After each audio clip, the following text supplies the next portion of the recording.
Gusto ko meron siya sa akin na Nasupog ka, bilugan. Yan mga katabang. Papakainin tayo ni ano. Mga kababayan.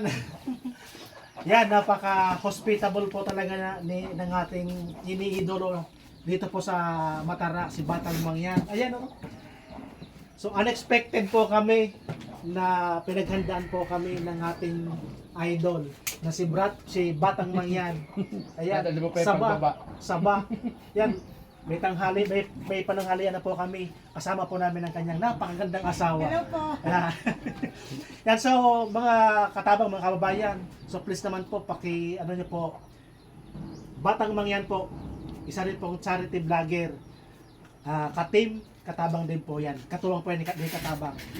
So, nag-scout lang po kami dito, pero meron po kami natulungan dito po sa taas. Nasa bundok po yun. Binigyan po namin kanina, abangan nyo na lang po sa YouTube. So, kain tayo mga kababayan.